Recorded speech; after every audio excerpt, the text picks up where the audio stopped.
നമസ്കാരം 9 മണി വാർത്തയിലേക്ക് സ്വാഗതം. ആദ്യം നോക്കാം പ്രധാന വാർത്ത. ചരിത്രം കുറിച്ച ആർടെമിസ് 2 ദൗത്യം സമ്പൂർണ്ണ വിജയം. ഒറയോൺ പേടകം പസഫിക് സമുദ്രത്തിൽ സ്പ്ലാഷ് ഡൌൺ ചെയ്തത് ഇന്ത്യൻ സമയം രാവിലെ 5:37-ന്. തിരിച്ചിറങ്ങിയത് സാന്റിയാഗോ തീരത്ത്. ദൗത്യ സംഘാംഗങ്ങൾ സുരക്ഷിതർ. ചാന്ദ്ര ദൗത്യ സംഘത്തെ അഭിനന്ദിച്ച അമേരിക്കൻ പ്രസിഡന്റ്. ഇതിലേറെ അഭിമാനമില്ലെന്ന് ഡൊണാൾഡ് ട്രംപ്. ദൗത്യ സംഘത്തിന് വൈറ്റ് ഹൌസിലേക്ക് ക്ഷണം. അടുത്ത ലക്ഷ്യം ചൊവ്വയെന്നും ട്രംപ്.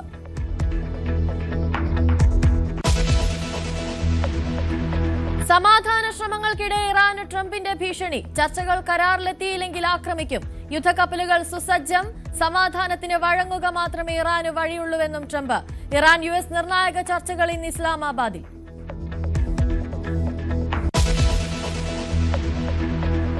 നൊമ്പരമായി ശ്രീനന്ദ. മൃതദേഹം ചിക്മംഗ്ലൂരുവിൽ നിന്ന് 10 മണിയോടെ ജന്മനാട്ടിലെത്തിക്കും. തലക്കേറ്റ ആഴത്തിലുള്ള മുറിവാണ് മരണകാരണമെന്ന് പ്രാഥമിക പോസ്റ്റ്മോർട്ടം റിപ്പോർട്ട്. പോസ്റ്റ്മോർട്ടം നടപടികൾ പൂർത്തിയാക്കി മൃതദേഹം ബന്ധുക്കൾക്ക് വിട്ടു നൽകിയത് രാത്രി 12 മണിയോടെ. തെരഞ്ഞെടുപ്പിന് പിന്നാലെ സഭാബന്ധത്തിലുണ്ടായ ഉലച്ചിലിൽ പ്രതികരിച്ച് വി മുരളീധരൻ. BJPയുടെ ക്രിസ്ത്യൻ നയതന്ത്രം പാളിയിട്ടില്ല. PC ജോർജിന്റെയും ഷോൺ ജോർജിന്റെയും നിലപാടിൽ അഭിപ്രായം പറയാനില്ലെന്നും മുരളീധരൻ. പ്രതികരണം ന്യൂസ് 18 നൽകിയ പ്രത്യേക അഭിമുഖത്തിൽ.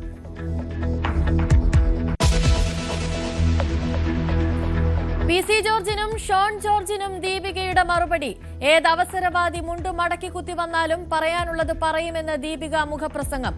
ആൾക്കൂട്ട വിചാരണയും അടിച്ചമർത്തലും ആവർത്തിക്കുമ്പോൾ മിണ്ടാതിരിക്കണമെന്നാണ് പറയുന്നതെന്നും വിമർശനം.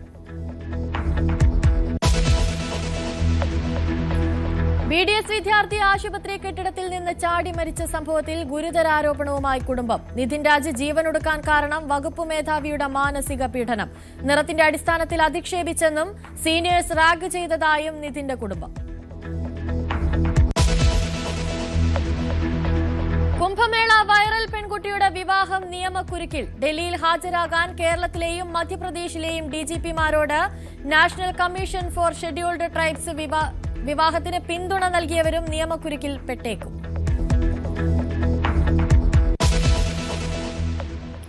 വാർത്തകൾ വിശദമായി നോക്കാം. ഇറാൻ US നിർണായക ചർച്ചകൾ ഇന്ന് ഇസ്ലാമാബാദിൽ നടക്കുകയാണ്. പശ്ചിമേഷ്യയിൽ നിന്ന് അമേരിക്കൻ സേനയുടെ പിന്മാറ്റം, ഹോർമുസ് കടലിടുക്കിൽ ടോൾ ഇതടക്കം സങ്കീർണമായ നിർദ്ദേശങ്ങളാണ് ഇറാൻ മുന്നോട്ട് വെച്ച 10 പദ്ധതിയിലുള്ളത്.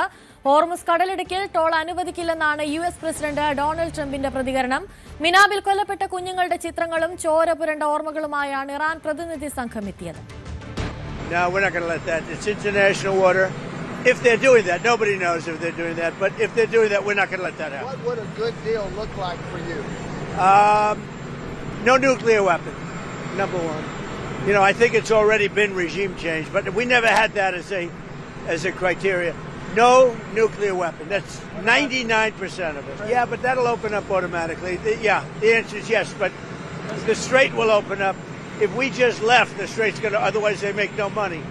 So the strait's going to open, but what we have is no nuclear weapon, but we'll open the strait anyway. Don't forget, we don't use the strait. Other countries use the strait. So we do have other countries coming up, and they'll help out, but we don't use it. It won't be easy. It won't be. I would say this: we will have that open fairly soon. You don't need a backup plan. We have the military is defeated. Their military is gone. They have, we've degraded just about everything. They have very few missiles. They have very little manufacturing capability. We've hit them hard. Our military is amazing. The job they've done. Karthik ചേരുന്നുണ്ട് കൂടുതൽ വിവരങ്ങളുമായി. Karthik, Iran US ചർച്ച ഇപ്പോൾ ആരംഭിക്കാനിരിക്കെ അവിടെ ഏറ്റവും ശ്രദ്ധേയമാകുന്നത് മിനാബിൽ കൊല്ലപ്പെട്ട കുഞ്ഞുങ്ങളുടെ ചിത്രങ്ങളുമായാണ് Iran പ്രതിനിധി സംഘം എത്തിയത് എന്നതാണ്. തീർച്ചയായിട്ടും അനുശ്രീ, ഇറാൻ പ്രതിനിധി സംഘം കൃത്യമായ സന്ദേശം ആണ് നൽകുന്നത്. പാക് തലസ്ഥാനമായ ഇസ്ലാമാബാദിലേക്കാണ് ഇന്ന് ലോകത്തിന്റെ ശ്രദ്ധ. പശ്ചിമേഷ്യൻ യുദ്ധം എന്നേക്കുമായി അവസാനിപ്പിക്കാനുള്ള സമാധാന ചർച്ചകൾ അവിടെ ഇന്ന് നടക്കുകയാണ്. US പ്രതിനിധി സംഘം അല്പസമയത്തിനകം എത്തിച്ചേരും. അതിനുശേഷം ചർച്ചകൾ ആരംഭിക്കും. ഇറാൻ പ്രതിനിധി സംഘം നേരത്തെ തന്നെ എത്തിയിരുന്നു. ഈ പ്രതിനിധി സംഘം എത്തിയ വിമാനത്തിന്റെ ദൃശ്യങ്ങളാണ് നമ്മൾ ഇപ്പോൾ കാണുന്നത്. ഈ പ്രതിനിധി സംഘത്തിൽ 6 നേതാക്കളാണ് ഉണ്ടായിരുന്നത്. പക്ഷേ വിമാനത്തിൽ ബാക്കിയുള്ള സീറ്റുകൾ അത് ഒഴിഞ്ഞ സീറ്റുകൾ ആയിരുന്നില്ല. മിനാബിൽ ഫെബ്രുവരി 28-ന് US നടത്തിയ മിസൈൽ ആക്രമണത്തിൽ കൊല്ലപ്പെട്ട കുട്ടികളുടെ ചിത്രങ്ങൾ ആ സീറ്റിൽ പതിച്ചുകൊണ്ടാണ് അവർ എത്തിയത്. ചിത്രങ്ങൾ മാത്രമല്ല, അന്ന് ആ സ്കൂളിൽ കൊല്ലപ്പെട്ട കുട്ടികളുടെ ചോര പുരണ്ട ബാഗുകൾ, അവരുടെ ഷൂസ്, ഇതടക്കം ഉള്ളവ ആ പ്രതിനിധി സംഘത്തിൽ സഞ്ചരിച്ച വിമാനത്തിലെ ഒഴിഞ്ഞ സീറ്റുകളിൽ വച്ചുകൊണ്ടാണ് ഇറാൻ പ്രതിനിധി സംഘം ഇപ്പോൾ പാകിസ്ഥാൻ തലസ്ഥാനമായ ഇസ്ലാമാബാദിൽ എത്തിയിരിക്കുന്നത് എന്നതാണ് ഏറ്റവും ശ്രദ്ധേയം. ഇത് പ്രതീകാത്മകമായ ഒരു സന്ദേശം തന്നെയാണ് നൽകുന്നത്. അതിൽ ഏറ്റവും പ്രധാനം, ഈ യുദ്ധത്തിൽ അമേരിക്ക എത്രത്തോളം ക്രൂരമായ നടപടികളാണ് അമേരിക്കയുടെ ഭാഗത്ത് നിന്ന് ഉണ്ടായത്. നേരത്തെ തന്നെ പല വിമർശനങ്ങളും മിനാബിലെ സ്കൂൾ ആക്രമണത്തിൽ ഉണ്ടായിരുന്നു. അതായത് അമേരിക്കയുടെ ഇന്റലിജൻസിന്റെ വീഴ്ചയാണ് ഇത്തരത്തിൽ ഒരു ആക്രമണത്തിലേക്ക് നയിച്ചത്. ഒന്നിലധികം മിസൈലുകളാണ് അന്ന് സ്കൂളിൽ പതിച്ചത്. അന്ന് 165 പേർ കൊല്ലപ്പെട്ടു, 100-ലധികം പേർക്ക് പരിക്കേറ്റു. ഈ കൊല്ലപ്പെട്ടവരിൽ ഭൂരിഭാഗവും കുട്ടികളായിരുന്നു. ഇതിനെതിരെ വലിയ തോതിലുള്ള പ്രതിഷേധം ലോകത്തിന്റെ വിവിധ കോണുകളിൽ നിന്നുണ്ടായി. ഐക്യരാഷ്ട്രസഭയും അതോടൊപ്പം തന്നെ മനുഷ്യാവകാശ സംഘടനകളും അടക്കം ഇതിൽ പ്രതിഷേധവുമായി രംഗത്തെത്തിയിരുന്നു. ആ ഓർമ്മകൾ വീണ്ടും ഈ ഇറാൻ പ്രതിനിധി സംഘം ഇസ്ലാമാബാദിൽ എത്തുമ്പോൾ അവർ അത് ഒരിക്കൽ കൂടി ചൂണ്ടിക്കാട്ടുകയാണ്. അത് കാണിക്കുന്നത് പ്രതീകാത്മകമായി ഇറാൻ നൽകുന്ന സന്ദേശവും. മറ്റൊന്ന്, ഈ പ്രതിനിധി സംഘം എത്തിയ ശേഷം സ്വാഭാവികമായും ചർച്ചകൾ ആരംഭിക്കും. 2 ഘട്ടങ്ങളിലായിട്ടായിരിക്കും ഈ ചർച്ചകൾ പുരോഗമിക്കുക എന്നാണ് ലഭ്യമാകുന്ന വിവരം. പാകിസ്ഥാനും ഈജിപ്തും തുർക്കി അടക്കമുള്ള രാജ്യങ്ങളാണ് ഇത്തരത്തിൽ ഈ സമാധാന ശ്രമങ്ങൾക്ക് മധ്യസ്ഥത വഹിച്ചത്. ഈ മധ്യസ്ഥ ശ്രമങ്ങൾ നടത്തിയ രാജ്യങ്ങളുടെ പ്രതിനിധികളുമായി ആദ്യഘട്ട ചർച്ച നടത്തും. അതായത് ഇറാൻ പ്രതിനിധി സംഘം ഇവരുമായി ഒരു ഘട്ട ചർച്ച നടത്തും. അതിനുശേഷം US പ്രസിഡന്റ് JD വാൻസിന്റെ നേതൃത്വത്തിലുള്ള പ്രതിനിധി സംഘവുമായി 2ാം ഘട്ട ചർച്ച നടക്കും. ഇത്തരത്തിൽ 2 ഘട്ടങ്ങളിലായി ഈ ചർച്ച പുരോഗമിക്കും എന്നാണ് ലഭ്യമാകുന്ന റിപ്പോർട്ടുകൾ. എന്തായാലും ഇറാൻ പ്രതിനിധി സംഘം ഇസ്ലാമാബാദിൽ എത്തിയിരിക്കുന്നു. കൃത്യമായ സന്ദേശം അവർ സഞ്ചരിച്ച വിമാനത്തിൽ, അതായത് ഞങ്ങൾക്ക് ഈ യുദ്ധത്തിൽ എന്തൊക്കെ നഷ്ടപ്പെട്ടു, എത്രത്തോളം ക്രൂരമായിരുന്നു US-ന്റെ ആക്രമണങ്ങൾ, ഇതെല്ലാം വ്യക്തമാക്കുന്ന ചിത്രങ്ങൾ, ആ ചിത്രങ്ങൾ പ്രത്യേകിച്ച് മിനാബിലെ കുട്ടികളുടെ ചിത്രങ്ങൾ അടക്കം ഈ ഒഴിഞ്ഞ സീറ്റുകളിൽ പതിച്ചുകൊണ്ട് ഇറാൻ പ്രതിനിധി സംഘം എത്തുമ്പോൾ നിലപാടുകളിൽ വിട്ടുവീഴ്ചയില്ല എന്നൊരു സൂചന കൂടി ഇറാൻ നൽകുന്നതായി നമുക്ക് വ്യാഖ്യാനിക്കാം. അനുശ്രീ. കാർത്തിക്, അതുപോലെ തന്നെ ഈ ചർച്ചയിൽ നിന്ന് നമ്മൾ എന്തൊക്കെ പ്രതീക്ഷിക്കണം? പ്രധാനമായിട്ടും ഈ ഇറാൻ മുന്നോട്ട് വെക്കുന്ന കാര്യങ്ങൾ എന്തൊക്കെയാണ്? അതിലോടുള്ള അമേരിക്കയുടെ പ്രതികരണം അതെങ്ങനെയാണ്? അനുശ്രീ, UN നേരത്തെ തന്നെ പല ഘട്ടങ്ങളിലായി മധ്യസ്ഥ ശ്രമങ്ങൾ നടത്തിയിരുന്നു. അവിടെയൊക്കെ ഒരു വിജയം ഉണ്ടായിരുന്നില്ല. ആ ഘട്ടത്തിലാണ് ഇത്തരത്തിൽ പാകിസ്ഥാനും ഈജിപ്തും തുർക്കി അടക്കമുള്ള രാജ്യങ്ങൾ മുൻകൈയെടുത്ത് ഇത്തരത്തിൽ ഒരു മധ്യസ്ഥ ശ്രമങ്ങൾക്ക് നേതൃത്വം നൽകിയതും ഇന്ന് ഇസ്ലാമാബാദിൽ അതിനുള്ള വഴിയൊരുങ്ങിയതും. ഇറാൻ പ്രതിനിധി സംഘത്തെ നയിക്കുന്നത് ഇറാന്റെ പാർലമെന്റ് സ്പീക്കറാണ്. അതോടൊപ്പം തന്നെ വിദേശകാര്യമന്ത്രി അബ്ബാസ് അരഗച്ചി അടക്കമുള്ളവർ ഉണ്ട്. മാത്രമല്ല, ഇറാന്റെ സാമ്പത്തിക കാര്യങ്ങൾ കൈകാര്യം ചെയ്യുന്ന വിദഗ്ധരടക്കം ഈ സംഘത്തിൽ ഉണ്ട് എന്നതാണ് ഏറ്റവും നിർണായകം. സ്വാഭാവികമായും ഇറാന്റെ രാഷ്ട്രീയ സാമ്പത്തിക കാര്യങ്ങൾ കൈകാര്യം ചെയ്യുന്നവർ ഈ പ്രതിനിധി സംഘത്തിൽ ഒപ്പമുള്ളപ്പോൾ തന്നെ ഈ യുദ്ധത്തിൽ വിശാലമായ ചർച്ചകളിലേക്ക് പോകും എന്നതിൻ്റെ സൂചനയാണ് അത് നൽകുന്നത്. കാരണം ഹോർമൂസ് കടലിടുക്കിൻ്റെ കാര്യത്തിൽ ഇറാൻ ഇതുവരെ ഒരു വിട്ടുവീഴ്ചയ്ക്ക് തയ്യാറായിട്ടില്ല. ഇറാന്റെ നിയന്ത്രണത്തിൽ തന്നെയാണ് ഇപ്പോഴും ഹോർമൂസ് കടലിടുക്ക് ഉള്ളത്. ഇതുവഴിയുള്ള ഗതാഗതം ഇപ്പോഴും പരിമിതപ്പെടുത്തിയിരിക്കുന്നു. ഈ കാര്യങ്ങളിൽ ഇറാൻ നേരത്തെ തന്നെ ഈ മുന്നോട്ട് വെച്ച 10 നിർദ്ദേശങ്ങളിൽ അതിൽ ഏറ്റവും പ്രധാനം ഹോർമൂസ് കടലിടുക്കുമായി ബന്ധപ്പെട്ട കാര്യങ്ങൾ തന്നെയാണ്. ഹോർമൂസ് കടലിടുക്കിൽ ടോൾ പിരിക്കാനുള്ള ഒരു പ്രോട്ടോകോൾ, അത്തരത്തിൽ ഒരു നിർദ്ദേശം ഇറാൻ മുന്നോട്ട് വെച്ചിട്ടുണ്ട്. നേരത്തെ നമ്മൾ ട്രംപിന്റെ പ്രതികരണം കേട്ടിരുന്നു. ആ പ്രതികരണത്തിൽ നിന്ന് വ്യക്തമാണ് ഒരു തരത്തിലുള്ള പ്രോട്ടോകോൾ, അതായത് ഹോർമൂസ് കടലിടുക്കിൽ അന്താരാഷ്ട്ര കപ്പൽ ജല പാതയാണ്. അവിടെ ഇറാന്റെ നിയന്ത്രണത്തിൽ ഒരു തരത്തിലുള്ള പ്രോട്ടോകോളും അനുവദിക്കില്ല എന്ന കൃത്യമായ സന്ദേശമാണ് ട്രംപിന്റെ പ്രതികരണത്തിലുള്ളത്. സ്വാഭാവികമായും അക്കാര്യങ്ങളിൽ കൃത്യമായ ചർച്ചകൾ ഉണ്ടാകും. അതോടൊപ്പം തന്നെ മറ്റ് രാഷ്ട്രീയ, സൈനിക, സാമ്പത്തിക മേഖലകളിലെ കാര്യങ്ങളിലും ചർച്ചകൾ ഉണ്ടാകും എന്ന സൂചനകൾ വരുന്നു. കാരണം അവരുടെ സൈനിക മേധാവിക്ക് പുറമെ സാമ്പത്തിക കാര്യങ്ങൾ കൈകാര്യം ചെയ്യുന്നവരടക്കം ഈ പ്രതിനിധി സംഘത്തിലുണ്ട്. നമുക്കറിയാം, ഇറാനുമേൽ അമേരിക്ക വലിയ തോതിലുള്ള സാമ്പത്തിക ഉപരോധങ്ങൾ നേരത്തെ തന്നെ ഏർപ്പെടുത്തിയിട്ടുണ്ട്. ഈ സാമ്പത്തിക ഉപരോധങ്ങൾ കാരണം അവരുടെ ദശലക്ഷക്കണക്കിന് കോടി ഇപ്പോഴും ഫ്രീസ് ചെയ്യപ്പെട്ട നിലയിലാണ്. പ്രത്യേകിച്ച് ഈ യുദ്ധം ഇറാന് വലിയ നാശനഷ്ടങ്ങൾ ഉണ്ടാക്കിയ സാഹചര്യത്തിൽ അവർക്ക് ഈ സാമ്പത്തിക ഉപരോധങ്ങൾ നീക്കിക്കിട്ടേണ്ടതുണ്ട്. സാമ്പത്തിക ഉപരോധങ്ങൾ നീക്കിക്കിട്ടിയാൽ ഒരുപക്ഷെ ഹോർമൂസിലടക്കം ഇറാൻ വിട്ടുവീഴ്ചയ്ക്ക് തയ്യാറാകുമോ എന്നതാണ് ലോകം ഉറ്റുനോക്കുന്നത്. മറ്റൊന്ന്, ഈ ഇറാൻ 10 നിർദ്ദേശങ്ങളിൽ മുന്നോട്ട് വെച്ച പ്രധാനപ്പെട്ട ആവശ്യം പശ്ചിമേഷ്യയിൽ നിന്ന് US സേന പൂർണ്ണമായും പിൻവാങ്ങണമെന്നാണ്. ഈ ആവശ്യം ഒരു കാരണവശാലും അമേരിക്ക അംഗീകരിക്കാൻ ഇടയില്ല. മാത്രമല്ല അമേരിക്ക ഇത്തരത്തിൽ ചർച്ചകൾക്ക് വരും മുമ്പ് തന്നെ ഇസ്രായേൽ ലെബനനിൽ ആക്രമണം കടുപ്പിച്ചിരുന്നു. ലെബനനിൽ ഹെസ്ബുള്ളയ്ക്ക് നേരെയുള്ള ആക്രമണങ്ങൾ അവസാനിപ്പിച്ചാൽ മാത്രമേ ചർച്ചകൾ മുന്നോട്ട് പോവുകയുള്ളൂ എന്ന സൂചന കഴിഞ്ഞ ദിവസം തന്നെ ഇറാൻ നൽകിയിരുന്നു. സ്വാഭാവികമായും ആദ്യഘട്ട ചർച്ചയിൽ ഇത്തരമൊരു ആവശ്യം ഇറാൻ മുന്നോട്ട് വയ്ക്കുമോ എന്നത് ഏറ്റവും ശ്രദ്ധേയമായിരിക്കും. യുദ്ധം ശാശ്വതമായി അവസാനിപ്പിക്കാനുള്ള ഗ്യാരണ്ടികൾ വേണം എന്നുകൂടി ഇറാൻ മുന്നോട്ട് വയ്ക്കുന്ന ആവശ്യങ്ങളിൽ ഉണ്ട്. അതോടൊപ്പം തന്നെ ആണവ സമ്പുഷ്ടീകരണ വിഷയത്തിൽ നേരത്തെ തന്നെ സമാധാനപരമായി ആണവ സമ്പുഷ്ടീകരണം നടത്താൻ അനുമതി വേണം. അതായത് ഊർജ്ജ ആവശ്യങ്ങൾക്ക് ആണവ സമ്പുഷ്ടീകരണം നടത്താൻ അനുമതി വേണം എന്നൊരു ആവശ്യം ഇറാൻ മുന്നോട്ട് വെച്ചിരുന്നു. ഇക്കാര്യത്തിൽ അമേരിക്കയുടെ നിലപാടെന്താകും? ട്രംപിന്റെ പ്രതികരണത്തിൽ നിന്ന് നേരത്തെ നമ്മൾ കേട്ടിരുന്നു, no nuclear weapon will be allowed എന്നാണ്. അതായത് ആണവായുധം ഉണ്ടാക്കാൻ ഇറാനെ അനുവദിക്കില്ല. നമുക്കറിയാം, ഈ യുദ്ധം ആരംഭിക്കുന്നതിന് മുൻപ് അമേരിക്ക മുന്നോട്ട് വെച്ച പ്രധാനപ്പെട്ട ആവശ്യങ്ങളിൽ ഒന്ന് 60% സമ്പുഷ്ടീകരിച്ച് ആണവായുധം ഉണ്ടാക്കാൻ ഉള്ള കരുത്ത് ഉള്ള യുറേനിയം സമ്പുഷ്ടീകരണം അവരുടെ പക്കലുണ്ട്. ഏതാണ്ട് 400 കിലോയോളം 60% സമ്പുഷ്ടീകരിച്ച യുറേനിയം അവരുടെ കൈവശമുണ്ട്. അത് എവിടെയാണെന്ന് ഇപ്പോഴും അവ്യക്തമാണ്. ഇത് കൈമാറണം എന്നതടക്കമുള്ള ആവശ്യങ്ങളാണ് ഈ യുദ്ധം ആരംഭിക്കുന്നതിന് മുൻപ് അമേരിക്ക മുന്നോട്ട് വെച്ചത്. സ്വാഭാവികമായും ഇനി ഉയരുന്ന ചർച്ചകളിൽ ഇതിൻ്റെ അടക്കമുള്ള കാര്യങ്ങളിൽ അമേരിക്കയുടെ നിലപാട് എന്താവും എന്നത് ഏറെ നിർണായകമാണ്. മറ്റൊന്ന്, US പ്രതിനിധി സംഘത്തിൽ JD വാൻസിനെ കൂടാതെ സ്റ്റീവ് വിറ്റ്കോഫും അതോടൊപ്പം തന്നെ ട്രംപിൻ്റെ മരുമകൻ ജെറാഡ് കുഷ്ണറുമുണ്ട്. ഇവരായിരുന്നു നേരത്തെ ഈ ചർച്ചകൾക്ക് നേതൃത്വം നൽകിയിരുന്നത്. പക്ഷേ ഇറാൻ്റെ കൂടി താൽപ്പര്യപ്രകാരമാണ് ഇപ്പോൾ അമേരിക്കൻ വൈസ് പ്രസിഡന്റ് JD വാൻസിനെ ഈ ചർച്ചയിൽ ഉൾപ്പെടുത്തിയിരിക്കുന്നത്. സ്വാഭാവികമായും അത് രാഷ്ട്രീയ സമ്മർദ്ദം ശക്തമാക്കുന്നതിൻ്റെ സൂചനയായി കൂടി ഇത് വ്യാഖ്യാനിക്കപ്പെടുന്നു. അങ്ങനെ പലതരത്തിൽ ഉള്ള സമ്മർദ്ദങ്ങളിലൂടെ ഇറാനുമേൽ നേരത്തെ അമേരിക്ക യുദ്ധത്തിന് മുൻപ് മുന്നോട്ട് വെച്ച ആവശ്യങ്ങളും അതോടൊപ്പം തന്നെ ഹോർമൂസ് കടലിടുക്കിൽ യുദ്ധത്തിന് ശേഷം ഇറാൻ സ്വീകരിച്ച നടപടികളിലുമൊക്കെയാവും ചർച്ചകൾ ഉണ്ടാവുക. ഈ ചർച്ചകളിലൊക്കെ എന്ത് തരത്തിലുള്ള ധാരണകളിൽ എത്തിച്ചേരാൻ കഴിയും എന്നതിനെ ആശ്രയിച്ചിരിക്കും പശ്ചിമേഷ്യൻ യുദ്ധത്തിൻ്റെ ഭാവിയും. അനുശ്രീ, കാർത്തിക, അതുപോലെ തന്നെ ഈ 10 നിർദ്ദേശങ്ങളിൽ ഇറാൻ മുന്നോട്ട് വെക്കുന്ന ഒരു പ്രധാന നിർദ്ദേശം എന്ന് പറയുന്നത് US ആക്രമണത്തിൽ നിന്ന് പൂർണ്ണമായും പിന്മാറുക, അങ്ങനെ ഒരു ഉറപ്പ് US-ന്റെ ഭാഗത്തു നിന്നുണ്ടാവുക എന്നതാണ്. കാർത്തിക് നേരത്തെ പറഞ്ഞതുപോലെ അങ്ങനെ ഒരു ഉറപ്പ് US-ന്റെ ഭാഗത്തു നിന്നുണ്ടാകാനുള്ള സാധ്യത വളരെയധികം കുറവാണ്. അതുപോലെ തന്നെ ഈ ഹോർമൂസ് കടലിടുക്കുമായി ബന്ധപ്പെട്ടും ഇരു രാജ്യങ്ങൾക്കുമിടയിൽ 2 തരത്തിലുള്ള അഭിപ്രായങ്ങളാണ് നിലനിൽക്കുന്നത്. അങ്ങനെയെങ്കിൽ ഈ ചർച്ച എത്രത്തോളം വിജയകരമാകാനുള്ള സാധ്യതയുണ്ട്? അങ്ങനെ ഒരു സാധ്യത നമുക്ക് കാണാൻ സാധിക്കുമോ മുന്നിൽ? പല അന്താരാഷ്ട്ര മാധ്യമങ്ങളും റിപ്പോർട്ട് ചെയ്യുന്നതനുസരിച്ച് സങ്കീർണമാണ് കാര്യങ്ങൾ. കാരണം ഇറാൻ മുന്നോട്ട് വെച്ച 10 നിർദ്ദേശങ്ങളിൽ പല ആവശ്യങ്ങളും അമേരിക്ക അംഗീകരിക്കാനുള്ള സാധ്യതകൾ വിദൂരമാണ് എന്നവർ ചൂണ്ടിക്കാട്ടുന്നു. അതിൽ ഏറ്റവും പ്രധാനം ഈ ഹോർമൂസ് കടലിടുക്കിലൂടെയുള്ള ജലപാതയിലെ വ്യാപാരങ്ങളിൽ അതിൽ ഇറാൻ കറൻസിയിൽ വിനിമയം ഈടാക്കും എന്നൊരാവശ്യം ഇറാൻ മുന്നോട്ട് വയ്ക്കുന്നുണ്ട്. അതൊരിക്കലും അമേരിക്ക അംഗീകരിക്കില്ല. അതിന് അവർ ഇക്കാര്യം ഇതിനോടകം തന്നെ പലതവണ വ്യക്തമാക്കിയതുമാണ്. അതോടൊപ്പം തന്നെയാണ് മറ്റൊരു സുപ്രധാന ആവശ്യം ഇറാൻ മുന്നോട്ട് വയ്ക്കുന്നത്. അത് എത്രത്തോളം അംഗീകരിക്കപ്പെടും എന്നത് ഇറാന് തന്നെ സംശയമുണ്ടാകും ഒരുപക്ഷെ ഈ നിർദ്ദേശം മുന്നോട്ട് വെച്ചപ്പോൾ തന്നെ. അതായത് പശ്ചിമേഷ്യയിൽ നിന്ന് US സൈന്യം പിൻവാങ്ങണമെന്നൊരു ആവശ്യമാണ് ഇറാൻ മുന്നോട്ട് വയ്ക്കുന്നത്. ഈ 2 ആവശ്യങ്ങളിലും ഒരു തരത്തിലുള്ള വിട്ടുവീഴ്ചയ്ക്കും US പ്രതിനിധി സംഘം തയ്യാറാകാനുള്ള സാധ്യത കുറവാണ്.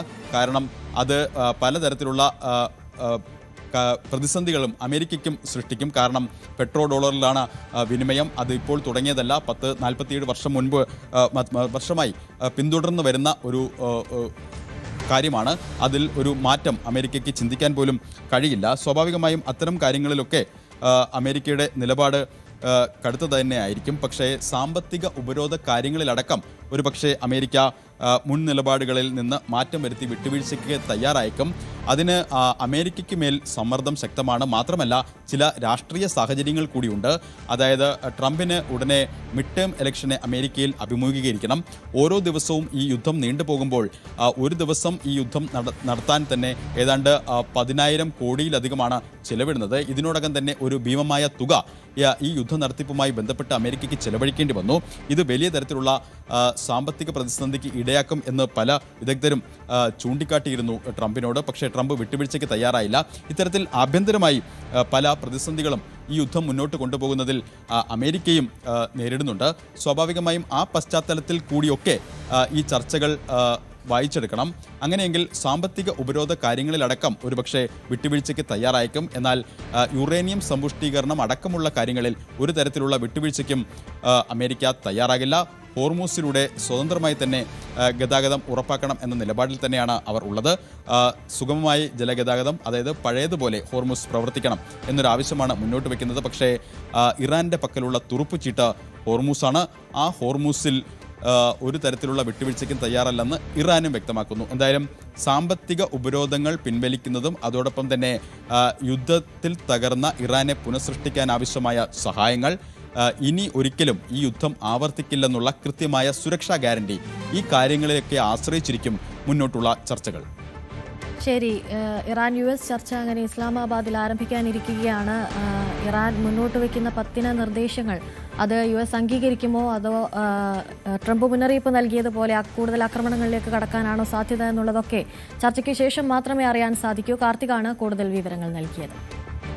അരനൂറ്റാണ്ടിന് ശേഷം മനുഷ്യനെ ചന്ദ്രന്റെ സമീപത്തെത്തിച്ച നാസയുടെ ആർടെമിസ് 2 ദൌത്യം വിജയകരമായി അവസാനിച്ചു. ദൌത്യസംഘം ഭൂമിയിൽ തിരിച്ചെത്തി. 10 ദിവസം നീണ്ടുനിന്ന ചന്ദ്രയാത്രയ്ക്ക് ശേഷം ഇന്ത്യൻ സമയം രാവിലെ 6 മണിയോടെ പസഫിക് സമുദ്രത്തിലാണ് പേടകം സ്പ്ലാഷ് ഡൌൺ ചെയ്തത്. അങ്ങനെ ചരിത്രം കുറിച്ചിരിക്കുകയാണ് ആർടെമിസ് 2 സംഘം. അവർ ഭൂമിയിലേക്ക് തിരിച്ചെത്തിയിരിക്കുന്നു. ചന്ദ്രനെ ചുറ്റിയ ഈ പേടകം ഇന്ത്യൻ സമയം പുലർച്ചെ 5:07 പേടകം ഭൗമാന്തരീക്ഷത്തിലേക്ക് പ്രവേശിക്കുന്നത്. അതിനുശേഷം 5:37 ഈ സാന്റിയാഗോ തീരത്തോട് ചേർന്ന് ശാന്ത സമുദ്രത്തിൽ സ്പ്ലാഷ് ഡൌൺ നടക്കുകയായിരുന്നു. 54 വർഷത്തിന് ശേഷമാണ് മനുഷ്യൻ ചന്ദ്രന്റെ മറുപുറം കണ്ട് തിരിച്ചെത്തിയിരിക്കുന്നത് എന്നൊരു വലിയ പ്രത്യേകത കൂടി ഈ ആർടെമിസ് 2 ദൌത്യത്തിന് പിന്നിലുണ്ട്. ഭൂമിയിൽ നിന്ന് കാണാൻ കഴിയാത്ത ചന്ദ്രന്റെ ഒരു വശം കണ്ടാണ് ഒറിയോൺ പേടകം ചന്ദ്രനെ ചുറ്റി വന്നിട്ടുള്ളത്. 4:15 ചന്ദ്രന്റെ പിന്നിലേക്ക് പോയ പേടകവുമായി 40 മിനിറ്റോളം ഭൂമിയിൽ നിന്ന് ബന്ധം ഇല്ലായിരുന്നു എന്നുള്ള ഒരു കാര്യം കൂടിയുണ്ട്. പുത്തൻ നാഴികക്കല്ലുകൾ സ്വന്തം പേരിൽ എഴുതി ചേർത്താണ് ആർടെമിസ് 2 ദൌത്യ സംഘം ഭൂമിയിലേക്ക് സ്പ്ലാഷ് ഡൌൺ ചെയ്തിറങ്ങിയിരിക്കുന്നത്. ഇന്ന് രാവിലെ ഭൂമിയിൽ നിന്ന് ഏറ്റവും കൂടുതൽ ദൂരം അകലേക്ക് സഞ്ചരിച്ച മനുഷ്യരാണിപ്പോൾ ആർടെമിസ് 2 ദൌത്യ സംഘത്തിലെ ആ 4 പേർ. 1970 ഭൂമിയിൽ നിന്ന് 40,171 കിലോമീറ്റർ അകലെ വരെ സഞ്ചരിച്ച അപ്പോളോ 13 സംഘത്തിന്റെ 1970 റെക്കോർഡ് ഇന്നലെ രാത്രി 11:26 ആർടെമിസ് 2 ദൌത്യ സംഘം തകർത്തിരിക്കുന്നു എന്നുള്ളതാണ്. ഇന്റഗ്രിറ്റി പേടകം മറികടന്ന് ഇന്ന് പുലർച്ചെയോടെ 4:37 ഭൂമിയിൽ നിന്ന് 4,06,771 കിലോമീറ്റർ അകലെ വരെ പേടകം എത്തിയിരുന്നു. ഇനി ഇതാണ് മനുഷ്യൻ ഭൂമിയിൽ നിന്ന് ഏറ്റവും കൂടുതൽ ദൂരം സഞ്ചരിച്ച, ഏറ്റവും പരമാവധി സഞ്ചരിച്ച ദൂരം എന്നത് കണക്കാക്കപ്പെടുക. 1972 അപ്പോളോ 17 ദൌത്യത്തിന് ശേഷം ചന്ദ്രന്റെ ഭൗമ ഭ്രമണപഥത്തിലേക്ക് മനുഷ്യനെ വഹിച്ചുകൊണ്ടുപോകുന്ന ആദ്യ ദൌത്യമാണ് ഈ ആർടെമിസ് 2 എന്നൊരു പ്രത്യേകത കൂടി ഇതിനുണ്ട്. അപ്പോളോ 17 സംഘം ചന്ദ്രോപരിതലത്തിൽ കാൽ കുത്തിയെങ്കിൽ ആർടെമിസ് 2 അംഗങ്ങളെ വഹിച്ച ഒറിയോൺ പേടകം 10 ദിവസം കൊണ്ട് ചന്ദ്രനെ വലം വെച്ചുകൊണ്ടാണ് ഭൂമിയിലേക്ക് തിരിച്ചെത്തിയിരിക്കുന്നത്. 2022 അവസാനം നടന്ന ആളില്ലാ ചാന്ദ്ര ദൌത്യമായ ആർടെമിസ് 1 വിജയകരമായിരുന്നു. ഇപ്പോഴത്തെ ആർടെമിസ് 2 വിജയകരമായിരിക്കുന്നു. അന്ന് ആർടെമിസ് 1 ചാന്ദ്രദൌത്യം നടന്ന ആ ഒരു സമയത്ത് അന്ന് ഒറിയോൺ പേടകം യാത്രികരെ വഹിക്കാതെയായിരുന്നു ചന്ദ്രനിലെ വിജയകരമായി ചുറ്റി ഭൂമിയിലേക്ക് മടങ്ങി വന്നത്. ഇന്നിപ്പോൾ ആളുകളെ വഹിച്ചുകൊണ്ടുപോയ ആർടെമിസ് 2 വിജയകരമായിരിക്കുന്നു എന്നതാണ്. ചൈനയ്ക്കും മുൻപേ മനുഷ്യനെ ചന്ദ്രനിൽ വീണ്ടും ഇറക്കുക എന്നതാണ് അമേരിക്കയുടെ ലക്ഷ്യമെന്ന് പറയുന്നത്. പുതിയ പദ്ധതി അനുസരിച്ച് ആർടെമിസ് 4 ദൌത്യത്തിലാകും ആ കാൽവയ്പുണ്ടാവുക എന്നുള്ള വിവരങ്ങളൊക്കെയാണ് പുറത്തു വരുന്നത്. ഇന്ന് രാവിലെ 5:37 കൂടിയാണ് ഈ ആർടെമിസ് 2 സ്പ്ലാഷ് ഡൗൺ ചെയ്യുന്നത്. അതിന്റെ ദൃശ്യങ്ങളൊക്കെ നമുക്ക് കാണാമായിരുന്നു. ഇപ്പോൾ അവർ ക്വാറന്റൈനിൽ നിരീക്ഷണത്തിൽ ആണുള്ളത് കുറച്ച് നാളത്തേക്ക്. അതിനുശേഷമായിരിക്കും അവർ മാധ്യമങ്ങളെ അടക്കം കാണുക. അവരുടെ ഒരു എക്സ്പീരിയൻസ് എന്തായിരുന്നു എന്നുള്ളതൊക്കെ ലോകത്തോട് ഷെയർ ചെയ്യുക. ആ ഒരു ക്വാറന്റൈൻ നിരീക്ഷണത്തിനൊക്കെ ശേഷമായിരിക്കും എന്നുള്ള വിവരങ്ങളൊക്കെയാണ് ഇപ്പോൾ പുറത്തു വരുന്നത്.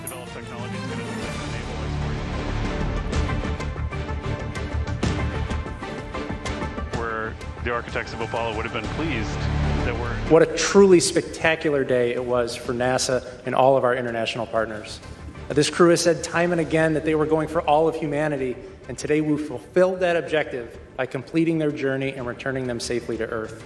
I've got a few stats for those who are interested, courtesy of the Flight Dynamics Officer in Mission Control. Integrity and her crew, 4 astronauts flew 700,237 miles. We reached a peak velocity of 24,664 miles per hour. We hit our flight path angle target within 0.4%.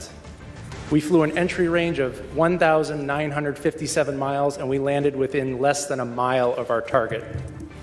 What a tremendous day. Over to Howard.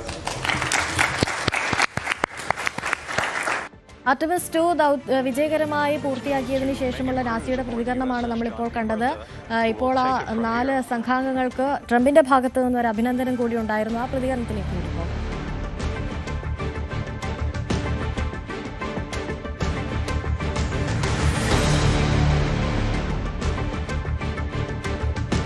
ചാന്ദ്ര ദൗത്യ സംഘത്തെ അഭിനന്ദിച്ച് American president Donald Trump പറഞ്ഞത് ഇങ്ങനെയായിരുന്നു. ഇതിലേറെ അഭിമാനമില്ലെന്നാണ് Donald Trump വ്യക്തമാക്കിയിട്ടുള്ളത്.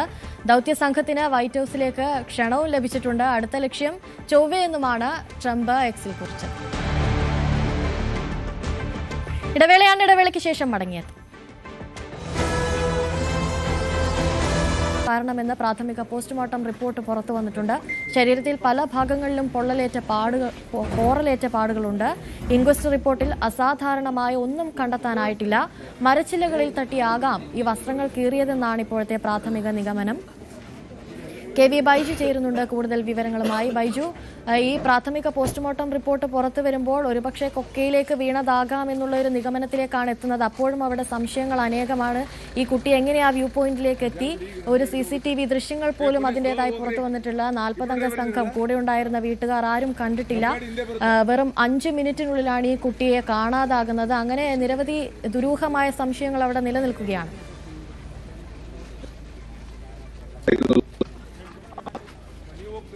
ശ്രീനന്ദിയും അതുപോലെ തന്നെ ഒപ്പമുണ്ടായ 40 അംഗ സംഘവും എത്തിയ ആ സ്പോട്ട്, അതായത് ശ്രീനന്ദയെ കാണാതായി എന്ന് പറയുന്ന സ്പോട്ട്, അവിടെയാണ് ഇപ്പോൾ ഞാനുള്ളത്. ഏതായാലും നമുക്ക് ആ ദൃശ്യങ്ങളിലേക്ക് തന്നെ കൃത്യമായി പോകാം. ദൃശ്യങ്ങളിൽ പോയാൽ നമുക്ക് ഇതിന്റെ കൃത്യമായ ഒരു ചിത്രം കിട്ടും. ഇതാണ് ആ സ്ഥലം. ഇവർ ശ്രീനന്ദയെ കാണാതായി 4ാം ദിവസം അവസാനമായി ഈ ശ്രീനന്ദിയും അതുപോലെ തന്നെ ഇവരും കുടുംബവും ബൈജു തുടരാം. ഇതാണ് അവർ അവസാനമായി ആ ഫോട്ടോ എടുത്ത പോയിന്റ് എന്ന് പറയുന്നത് ഇവിടെയാണ്. അതായത് 5:20 ഈ ശ്രീനന്ദ ഉൾപ്പെടുന്ന ഈ ഒരു ഫോട്ടോ എടുത്തു എന്ന് പറയുന്ന സ്ഥലമാണ് നമ്മളിപ്പോൾ ഈ ദൃശ്യങ്ങളിൽ കാണുന്നത്. നമുക്ക് താഴെ കാണാൻ വലിയ തോതിലുള്ള കൊക്കയാണ്. ഇതിൽ ഇങ്ങോട്ടേക്ക് വന്നാൽ ഇതാണ് കൃത്യം. ഏകദേശം 10 മണിയോടെ തന്നെ ശ്രീനന്ദിയുടെ മൃതദേഹം വീട്ടിലേക്ക് എത്തുമെന്നാണ് ഇപ്പോൾ അറിയാൻ സാധിക്കുന്നത്. 12 മണിയോടെയായിരിക്കും സംസ്കാര ചടങ്ങുകളൊക്കെ പുരോഗമിക്കുക. പ്രാഥമിക പോസ്റ്റ്മോർട്ടം റിപ്പോർട്ട് പുറത്തു വരുമ്പോൾ തലക്കേറ്റ് ഗുരുതരമായ പരുക്കാണ് മരണകാരണമെന്നാണ് പറയുന്നത്. എല്ലുകൾക്കൊക്കെ ഗുരുതരമായ പൊട്ടലുകൾ സംഭവിച്ചിട്ടുണ്ട്. അതുപോലെ തന്നെ നിരവധി പോറലുകളുണ്ട് ദേഹമാസകലം. വസ്ത്രം കീറിയത് ഈ മരച്ചില്ലയിൽ കുടുങ്ങിയതിനാലാകാം വസ്ത്രങ്ങൾ കീറിയതെന്നൊക്കെയാണ് പ്രാഥമിക പോസ്റ്റ്മോർട്ടം റിപ്പോർട്ടിൽ പുറത്തു വന്നിട്ടുള്ളത്. അപ്പോഴും അവശേഷിക്കുന്ന നിരവധി സംശയങ്ങൾ അവിടെയുണ്ട്. ഈ പെൺകുട്ടി വ്യൂ പോയിന്റിലേക്ക് എങ്ങനെ എത്തി? വീട്ടുകാരും ഈ പെൺകുട്ടി പോകുന്നതായി കണ്ടിട്ടില്ല എന്നൊരു വിവരം കൂടി പുറത്തു വരുമ്പോൾ എങ്ങനെ ഈ പെൺകുട്ടി വ്യൂ പോയിന്റിലേക്ക് എത്തി, അവിടെ നിന്ന് എങ്ങനെ വീണു എന്നുള്ളതൊക്കെ ഇനി പുറത്തു വരേണ്ടതുണ്ട്. അതോടൊപ്പം തന്നെ ഇതുമായി ബന്ധപ്പെട്ടുള്ള ഒരു ദൃശ്യങ്ങളോ അത്തരത്തിലൊരു തെളിവും ഇപ്പോൾ അവശേഷിക്കുന്നില്ല എന്നുള്ളതാണ്. ഇനി കൊക്കയിലേക്ക് വീണതാണെങ്കിൽ തന്നെ അതെങ്ങനെയാണ് എന്നുള്ളതാണ്. ശരി, ശ്രീനന്ദിയുടെ വീട്ടിൽ നിന്നും പാലക്കാട് നിന്നും CV അനുമോദ് കൂടി ചേരുന്നുണ്ട്. അനുമോദ്, 10 മണിയോടുകൂടി തന്നെ മൃതദേഹം ഇപ്പോൾ വീട്ടിലേക്ക് എത്തുമെന്ന് പ്രതീക്ഷിക്കാം. അവിടെ പൊതുദർശനത്തിനായുള്ള ഒരുക്കങ്ങളൊക്കെ പൂർണ്ണമാണോ?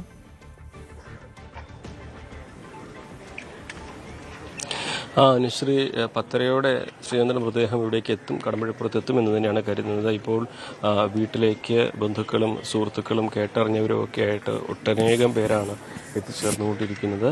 ഇവിടെ ഏതാണ്ട് 1 മണിക്കൂറോളം സമയം പൊതുദർശനം ഉണ്ടാകുമെന്നാണ് ഇപ്പോൾ അറിയിച്ചിട്ടുള്ളത്. അതിനുശേഷം ഐവർ മഠത്തിലേക്ക് സംസ്കാര ചടങ്ങുകൾക്കായി കൊണ്ടുപോകും. നമുക്കറിയാം, നേരത്തെ വലിയ ആശങ്ക എങ്ങനെ ഇത് അപകടം സംഭവിച്ചു എന്നതിലൊരു ദുരൂഹത എല്ലാവരും പങ്കുവച്ചിരുന്നു. ഇപ്പോൾ അല്പസമയം മുമ്പ് കുട്ടിയുടെ വലിയച്ഛൻ സൂചിപ്പിച്ചത് അപകടമരണമായേക്കാം ഇത് എന്നാണ്. ആ കുട്ടി ഈ ഒരു ഉയരത്തിൽ നിന്ന് കൈവരിയിൽ പിടിച്ച് താഴേക്ക് നോക്കി നിൽക്കുന്നത് കണ്ടിരുന്നു. അത് തടഞ്ഞിരുന്നു. പക്ഷേ അതിനുശേഷം ഒരുപക്ഷെ കുട്ടി വീണ്ടും അവിടേക്ക് പോവുകയും അങ്ങനെ താഴേക്ക് വീഴുകയും ചെയ്തേക്കാം എന്നാണ് ഈ അപകടത്തിൻ്റെ കാരണമായിട്ട് കുടുംബം തന്നെ വിലയിരുത്തുന്നത്. ആ സമയത്ത് അതിൻ്റെ വലിയ ആഴത്തിലേക്ക് ഇറങ്ങി ചെന്ന് പരിശോധിക്കാനുള്ള സംവിധാനങ്ങൾ ഉണ്ടായിരുന്നില്ല. ഡ്രോൺ ഉപയോഗിച്ചുള്ള പരിശോധനയിലും വളരെ ആഴത്തിൽ ഉള്ള ഈ ഒരു സാഹചര്യം കണ്ടെത്താൻ കഴിഞ്ഞിരുന്നില്ല. എന്താണെങ്കിലും ഇത് സംബന്ധിച്ച് എങ്ങനെ ഈ ഒരു അപകടം നടന്നു എന്നത് പൂർണ്ണമായിട്ടും ഇപ്പോഴും പറയാൻ കഴിയുന്നില്ലെങ്കിൽ പോലും മറ്റ് ദുരൂഹതകൾ ഇതിലില്ല എന്ന് തന്നെ കുടുംബം വ്യക്തമാക്കുന്നുണ്ട്. പോസ്റ്റ്മോർട്ടത്തിൻ്റെ പ്രാഥമിക റിപ്പോർട്ടും അത്തരത്തിലുള്ള വിവരങ്ങൾ നൽകുന്നത്. എന്താണെങ്കിലും അല്പസമയത്തിനകം തന്നെ പത്തരയോടെ മൃതദേഹം ഈ കടമ്പഴിപ്പുറത്തെ ശ്രീനന്ദയുടെ വീട്ടിലേക്ക് എത്തിക്കും. അതിനുശേഷം 1 മണിക്കൂറോളം ഇവിടെ തന്നെയായിരിക്കും പൊതുദർശനം ഉണ്ടാവുക. തുടർന്ന് തിരുവില്ലാമല ഐവർ മഠത്തിലേക്ക് സംസ്കാര ചടങ്ങുകൾക്കായി കൊണ്ടുപോകുമെന്നാണ് കുടുംബം അറിയിച്ചിട്ടുള്ളത്. നേരത്തെ സൂചിപ്പിച്ചതുപോലെ ബന്ധുക്കളും നാട്ടുകാരും സുഹൃത്തുക്കളൊക്കെ ആയിട്ട് വലിയൊരു ജനത തന്നെ ഇവിടേക്ക് എത്തുന്ന ഒരു സാഹചര്യമാണ് നമ്മൾ കാണുന്നുള്ളത്. ഈ മാസം 4-ാം തീയതിയാണ് ഇവർ വിനോദസഞ്ചാരത്തിനായിട്ട് നാട്ടിലെ 10-40 പേർ സംഘമായിട്ടായിരുന്നു പോയിരുന്നത്. അത് ഇത്തരത്തിലൊരു ദുരന്തത്തിൽ ചെന്ന് അവസാനിക്കുമെന്നും ഒരു വലിയ വേദനയായിട്ട് മാറുമെന്നും ആരും കണക്കാക്കിയിരുന്നില്ല. അതിൻ്റെ ഒരു ഞെട്ടലാണ് ഈ നാടൻ ഇപ്പോൾ ഉള്ളത്. എന്നാണെങ്കിലും ശ്രീനന്ദയ്ക്ക് അന്ത്യയാത്ര ചൊല്ലുവാനായിട്ട് ഈ നാട് വിതുമ്പലോട് കാത്തിരിക്കുകയാണ്. അനുമോദ, ഒരു നാട് മുഴുവൻ ദുഃഖത്തിലാണ് എന്ന് തന്നെ മനസ്സിലാക്കുന്നു. അതോടൊപ്പം തന്നെ ദുരൂഹമായൊരു മരണമായി ഇപ്പോഴും അവശേഷിക്കുകയാണ് ശ്രീനന്ദിയുടെ ഈ മരണം. നാട്ടുകാരുടെ ഭാഗത്ത് നിന്ന് ലഭിക്കുന്ന പ്രതികരണങ്ങളും ഇത്തരത്തിൽ ഈ മരണത്തിൽ ദുരൂഹതയുണ്ട് എന്ന് തന്നെയാണോ?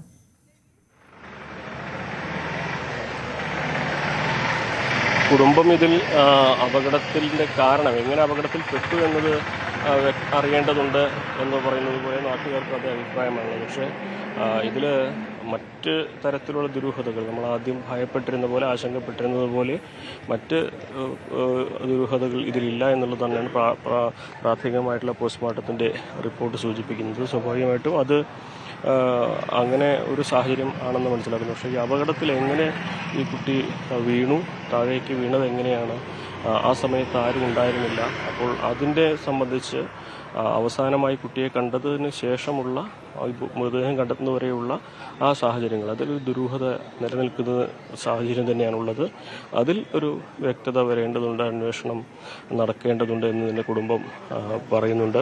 അതുകൊണ്ട് തന്നെ ഇത് സംബന്ധിച്ചുള്ള തുടരന്വേഷണവും തുടർ നടപടികളൊക്കെ വലിയ പ്രധാനത്തോടെ തന്നെയാണ് കാണേണ്ടത്. ഇപ്പോൾ പ്രാഥമികമായുള്ള പോസ്റ്റ്മോർട്ടം റിപ്പോർട്ട് മാത്രമാണ് വന്നിരിക്കുന്നത്. ഇതിൻ്റെ മരണകാരണത്തിൻ്റെ വിശദാംശങ്ങളും മറ്റും അടക്കമുള്ളത് വിശദമായ പോസ്റ്റ്മോർട്ടം റിപ്പോർട്ടിൽ മാത്രമേ ലഭിക്കുകയുള്ളൂ. അതിനുശേഷം മറ്റ് നടപടികൾ അതിനനുസരിച്ച് നീങ്ങാമെന്നൊരു നിലപാടാണ് കുടുംബം സ്വീകരിച്ചിരിക്കുന്നത്. എന്താണെങ്കിലും ഒട്ടും വളരെ സന്തോഷത്തോടെ പോയിരുന്ന ഒരു യാത്ര ഒരു വലിയ ദുരന്തമായി മാറി എന്നത് ഈ ഒരു നാടിനെ സംബന്ധിച്ച് തീരാവേദനയായി മാറുന്ന ഒരു സാഹചര്യം തന്നെയാണുള്ളത്. നമ്മളിപ്പോൾ ഈ ശ്രീനന്ദയുടെ വീടിന് മുൻപിലാണുള്ളത്. ഇവിടെ നമുക്ക് ആളുകളുടെ അഭിപ്രായം ചോദിക്കുക എന്നുള്ളത് പ്രായോഗികമല്ല, അത് അനൗചിത്യവുമാണ്. അതുകൊണ്ടാണ് നമുക്ക് അത്തരം പ്രതികരണങ്ങൾ ഇപ്പോൾ നൽകാൻ കഴിയാത്തത്. അനുശ്രീ.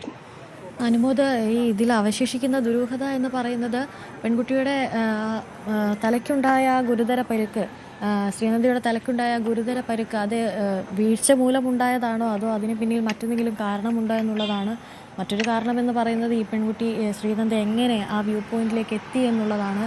അവിടെ കൈവരികളൊക്കെ ഉണ്ടായിരുന്നു, വീഴാനുള്ള സാധ്യത കുറവ് എന്നൊക്കെയാണ് വിവരങ്ങളൊക്കെ പുറത്തു വരുന്നതിൽ നിന്ന് മനസ്സിലാക്കേണ്ടത്. അങ്ങനെയെങ്കിൽ എങ്ങനെ ശ്രീനന്ദ കൊക്കയിലേക്ക് വീണു എന്നുള്ളതൊരു വലിയ ചോദ്യമായി അവിടെ അവശേഷിക്കുകയാണ്.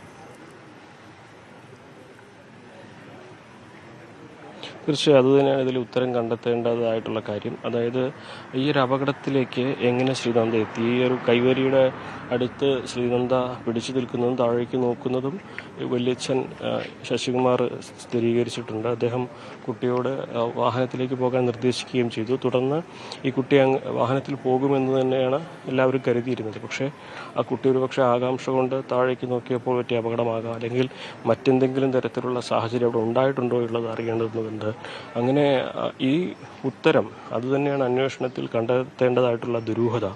ആ കൈവരിയിൽ നിന്ന് നോക്കുന്നതിന് ശേഷമുണ്ടായത് എന്ത് എന്ന ചോദ്യമാണ് അന്വേഷണത്തിൽ കണ്ടെത്തേണ്ടതായിട്ടുള്ളത്. കുട്ടിയുടെ തലയ്ക്കേറ്റ ആഘാതം, തലയുടെ വലതുഭാഗത്തേറ്റ പരിക്കാണ് ആഴത്തിലുള്ള പരിക്കാണ് മരണത്തിലേക്ക് നയിച്ചതെന്നാണ് പോസ്റ്റ്മോർട്ടത്തിൽ പ്രാഥമികമായി കണ്ടെത്തിയിട്ടുള്ളത്. അതിന് പുറമെയുള്ള ശരീരത്തിലെ മുറിവുകൾ, എല്ലുകൾ ഒടിഞ്ഞതൊക്കെ ഒരുപക്ഷെ ഉയരത്തിൽ നിന്ന് താഴേക്ക് വീണതിനെ തുടർന്ന് മരച്ചില്ലകളിലും പാറക്കല്ലുകളിലും തട്ടി ഉണ്ടായതാകാം, പിന്നീട് ഉരുണ്ട് നീങ്ങിയതാകാം. അങ്ങനെ പല അപകടത്തിനെ തുടർന്നുണ്ടായ പല സാധ്യതകളും സാഹചര്യങ്ങളും ആണ് ഇവിടെ സംശയത്തിലുള്ളത്. ഇതിൽ മറ്റേതെങ്കിലും തരത്തിലുള്ള ഇടപെടൽ, ഒരു ആകസ്മികമായി ഉണ്ടായ അപകടം എന്നതിനപ്പുറം ആസൂത്രണം ചെയ്ത അല്ലെങ്കിൽ മറ്റാരെങ്കിലും ചെയ്ത ഒരു കുറ്റകൃത്യത്തിൻ്റെ ഭാഗമായിട്ടുള്ളതാണോ എന്നുള്ളതാണ് കണ്ടെത്തേണ്ടതുള്ളത്. അതുതന്നെയാണ് ഇവിടെ പ്രധാനമായിട്ടും വരുന്ന ചോദ്യം. പക്ഷേ നമുക്ക് മുമ്പിലുള്ളത് ഇപ്പോൾ പ്രാഥമികമായിട്ടുള്ള ഈ പോസ്റ്റ്മോർട്ടം റിപ്പോർട്ടും ആ സാഹചര്യത്തിൽ അവിടെ ഉണ്ടായിരുന്ന ബന്ധുക്കളുടെയും കുടുംബാംഗങ്ങളുടെയൊക്കെ മൊഴികളുമാണ്. അത് ഇത്തരത്തിലുള്ള ഒരു സംഭവം ആകസ്മികമായി ഉണ്ടായതാണ് എന്ന തരത്തിലേക്കാണ് വിരൽ ചൂണ്ടുന്നത്. മറ്റു കാര്യങ്ങളൊക്കെ എന്താണെങ്കിലും അന്വേഷണത്തിന് ശേഷം മാത്രമേ വ്യക്തമാവുകയുള്ളൂ.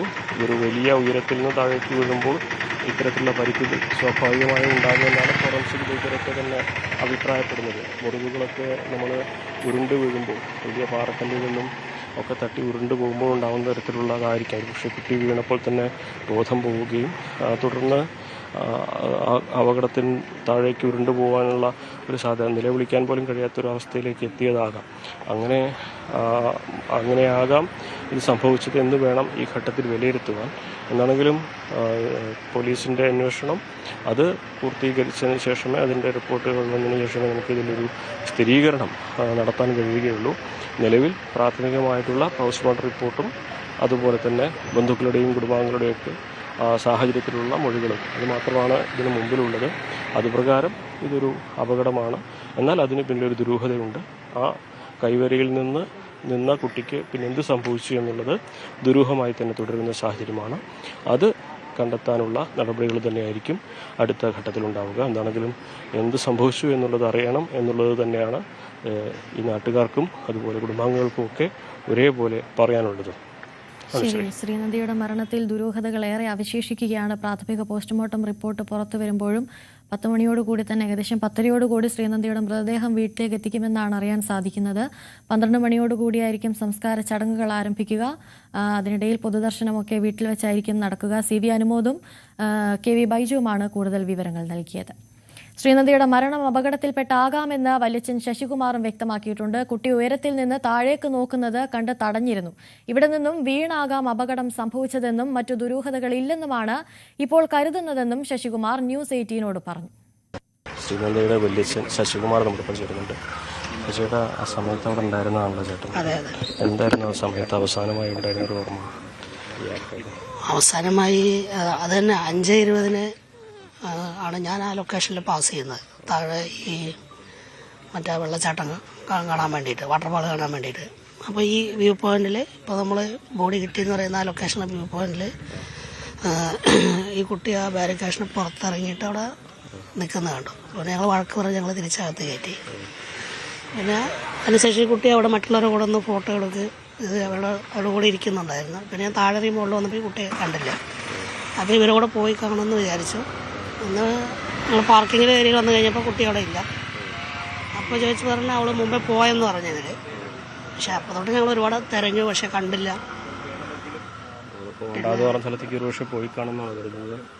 അവിടെ പോവണ്ടെന്ന് പറഞ്ഞിരുന്ന സ്ഥലത്ത് പോയി കാണും, ഒരു പക്ഷേ പോയിട്ടുണ്ടായിരിക്കാം എന്നാണ്. കാരണം മറ്റുള്ളവർ കയറിയപ്പോഴോ അല്ലേ ഞങ്ങൾ വരുന്നതിന് മുമ്പോ കിട്ടിയ ആ ഒരു ചെറിയൊരു ഗ്യാപ്പിൽ ഒരു പക്ഷേ കുട്ടി വീണ്ടും അവിടെ പോയിരിക്കും, അങ്ങനെ വിചാരിക്കുന്നു. കാരണം കുട്ടി അവിടെ നിന്ന് ഡെപ്ത് നോക്കുമായിരുന്നു, അവിടെ എത്തി വരേണ്ട ഡെപ്ത് നോക്കുമായിരുന്നു. അപ്പോഴാണ് ഞങ്ങൾ കണ്ട് വഴക്ക് പറഞ്ഞ് കുട്ടി കയറ്റിയത്. പിന്നീട് അവിടെ പരിശോധിച്ചിരുന്നില്ല, തെരഞ്ഞെടുക്കാൻ അവിടെ 2-3 തവണ പിന്നെ പരിശോധന നടത്തി. പക്ഷെ അത്രയും താഴത്തേക്ക് ആഴത്തുള്ള പരിശോധന നടന്നില്ലായിരുന്നു. പിന്നെ ഡ്രോൺ മുകളിൽ നിന്ന് അവർ താഴോട്ട് വിടുമ്പോൾ ഒരു പക്ഷേ എന്തെങ്കിലും ലിമിറ്റേഷൻ വല്ലതും ഉണ്ടാവും. പിന്നെ ചിലപ്പോൾ പാറകളെ തട്ടി അങ്ങോട്ടോ ഇങ്ങോട്ടൊക്കെ മാറിയിരിക്കും, അങ്ങനെ ഇത്രയും ഡെപ്തിൽ വീണമെന്ന് വിചാരിക്കും. പോസ്റ്റ്മോർട്ടത്തിൽ പ്രാഥമികമായിട്ട് ദുരൂഹതകളൊന്നും ഇല്ല എന്നാണ് കേൾക്കുന്നത്. പിന്നെ ബോഡി കിടന്ന പൊസിഷനും ഇതെല്ലാം നോക്കുമ്പോൾ വീഴ്ച തന്നെയാണ് മരണം, വേറെ ഒന്നും സംഭവിച്ചിട്ടില്ല. എന്താണെങ്കിലും ഇതേക്കുറിച്ചുള്ള അദ്ദേഹത്തിൻ്റെ ഒരു അഭിപ്രായമാണ് അദ്ദേഹം പറഞ്ഞത്. നിലവിൽ അപകടത്തിൽപ്പെട്ട് താഴേക്ക് വീണതാകാം മരണത്തിന് വഴിയൊരുക്കിയത് എന്നാണ് ശ്രീനന്ദയുടെ കുടുംബം ഇപ്പോൾ പ്രതികരിക്കുന്നത്. പ്രജിത് കോങ്ങാടിനൊപ്പം CV അനുമോദ്, ന്യൂസ് 18. വീണ്ടും ഒരു ഇടവേളയാണ്. ഇടവേളയ്ക്ക് ശേഷം മടങ്ങിയെത്താം.